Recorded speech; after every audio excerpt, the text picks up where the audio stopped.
সুপ্রিয় দর্শক, সবাইকে পবিত্র রমজান মাসের শুভেচ্ছা।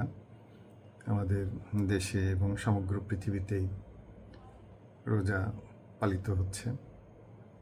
আমাদের একটি কমন প্রশ্ন আমাদের কাছে আসছে, সেটি হচ্ছে যে ক্যান্সার রোগীরা রোজা রাখতে পারবে কি না। তো এই ব্যাপারে স্পষ্টভাবেই বলা যায় যে দুটি ভাগ আছে।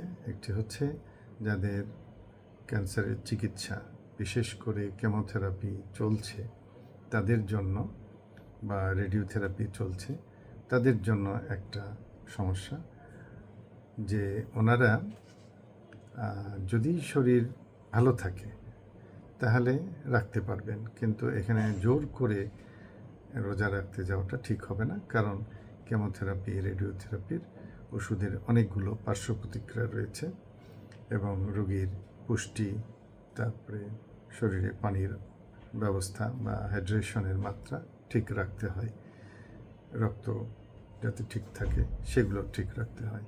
তা এই ব্যাপারগুলো গুরুত্ব দিয়ে দেখতে হবে ট্রিটমেন্ট চলাকালীন সময়, এবং নিয়মিত পুষ্টিকর খাবার খেতে হয়।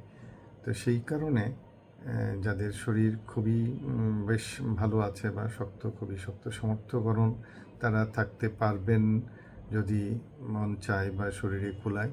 কিন্তু যারা বেশ অসুস্থ তাদের জোর করে রাখাটা আমরা উৎসাহিত করব না। এটার জন্য ধর্মীয় অনেক বিধিবিধান রয়েছে, সেগুলো মেনে চলবেন। দ্বিতীয়ত হচ্ছে যে যাদের চিকিৎসা শেষ হয়ে গেছে, ফলো আপে আছেন বা একটা দুটা ট্যাবলেট, হরমোন ট্যাবলেট জাতীয় কিছু খাচ্ছেন, টার্গেটেড থেরাপি খাচ্ছেন, তাদের বেলায় সরাসরি কোনো নিষেধাজ্ঞা নাই।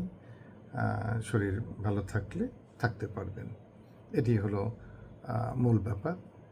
আর সবাই শরীরের যত্ন নেবেন, এটি হচ্ছে মূল একটা ব্যাপার।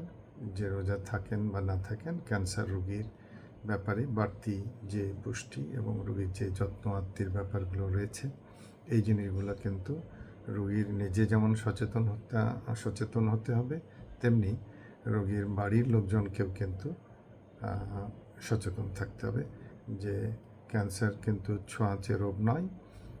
আমাদের দেশে একটা কুসংস্কারের মতো থাকে যে অনেক সময় রোগীদেরকে আলাদা করে রাখা হয়, তারা একটু বিচ্ছিন্ন জীবনযাপন করে, এতে কিন্তু তাদের জন্য আরও মানসিকভাবে একটা বাড়তি চাপের সৃষ্টি হয়। অর্থাৎ স্বাভাবিক পারিবারিক পরিবেশে থাকবেন, ভালো থাকবেন। সবাইকে ধন্যবাদ।